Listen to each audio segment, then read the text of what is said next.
Mes frères et sœurs, en ce jour béni, nous célébrons le 5e dimanche du temps de Carême.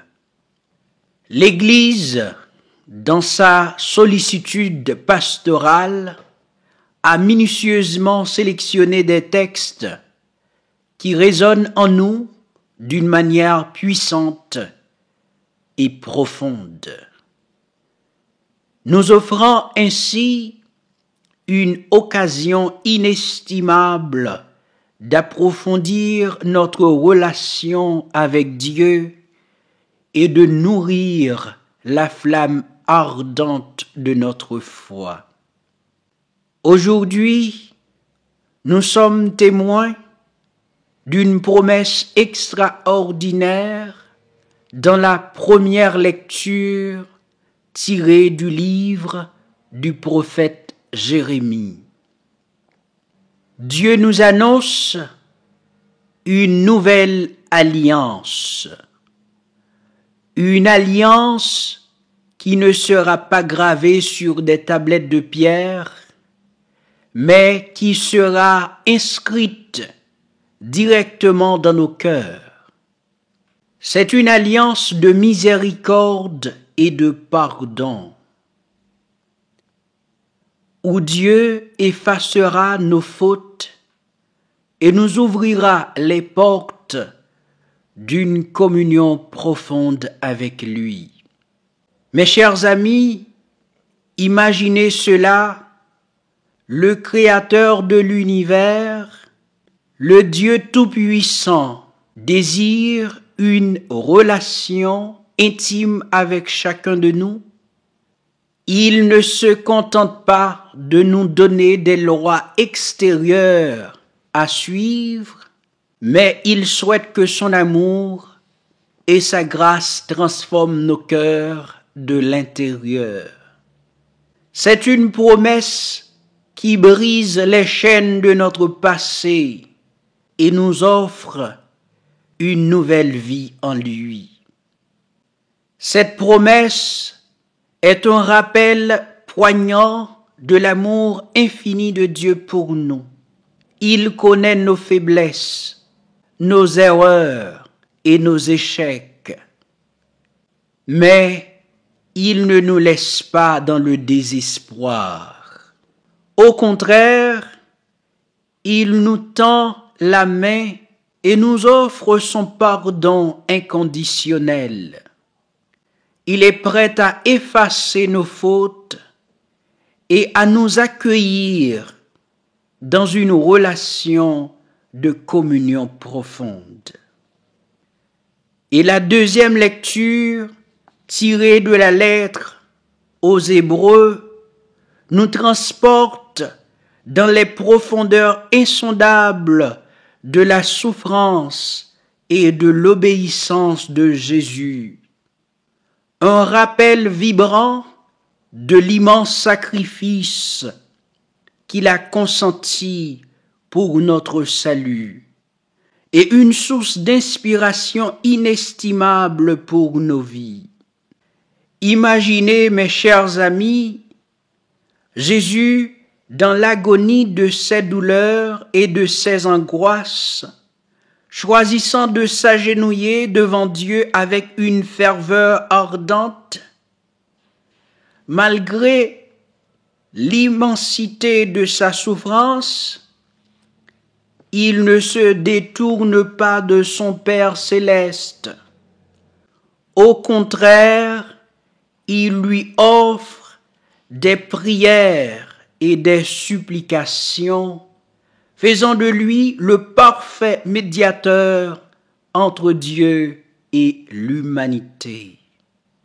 Mes chers amis, cette lecture nous rappelle avec une intensité saisissante l'importance de l'obéissance à la volonté de Dieu dans nos propres vies. Elle nous exhorte à persévérer dans nos épreuves, à garder nos yeux fixés sur Jésus, notre modèle incomparable d'obéissance et de fidélité. Sa souffrance et son obéissance totale ont ouvert les portes du salut éternel pour nous tous. La vie nous confronte à des défis, à des moments où la souffrance semble insurmontable. Mais dans ces instants de ténèbres, nous ne sommes pas seuls. Jésus est là, nous montrant la voie à suivre.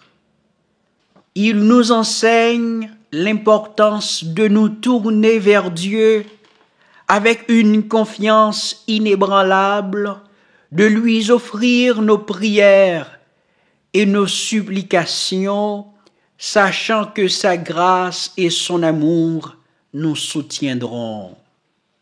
Mes frères et sœurs, dans la liturgie de ce dimanche, où nous avons lu l'évangile de Jean, nous sommes témoins d'un moment d'une profonde intensité où Jésus parle de sa propre mort imminente. Il utilise une image saisissante, celle du grain de blé qui doit mourir pour porter du fruit. C'est une métaphore puissante qui révèle la véritable signification de sa mission salvatrice. Mes frères et sœurs, méditons sur cette vérité extraordinaire. La vie éternelle, le véritable fruit de notre existence, découle du sacrifice suprême de Jésus sur la croix. Il nous appelle à le suivre, à prendre nos croix et à renoncer à notre propre vie pour trouver la plénitude de vie en lui. Cette invitation profonde résonne en chacun de nous. Jésus nous demande de ne pas nous attacher à nos désirs égoïstes, mais de nous abandonner à la volonté divine. Il nous appelle à laisser nos vies transformées par son amour et sa vérité. Il sait que c'est un chemin exigeant, mais il promet que ceux qui le suivent trouveront la vraie vie. Mes chers amis, la croix est le symbole de la souffrance et du sacrifice de Jésus. Mais c'est aussi le symbole de la victoire et de la résurrection. En mourant sur la croix, Jésus a ouvert un chemin de salut pour nous tous. Il a vaincu la mort et nous a offert la possibilité de trouver la vie éternelle en lui. Marchons donc avec foi et confiance sur ce chemin tracé par Jésus. Acceptons le défi de renoncer à nos propres désirs et de suivre ses enseignements. Laissons sa parole guider nos pas, sachant qu'en embrassant la croix, nous trouvons la vraie vie, la vie abondante qu'il a promise. Mes chers amis, laissons les paroles méditées dans la liturgie de ce dimanche nous transformer. Que cette promesse d'une nouvelle alliance résonne profondément en nous. Laissons Dieu effacer nos fautes, purifier nos cœurs et nous conduire sur le chemin de la véritable communion avec lui.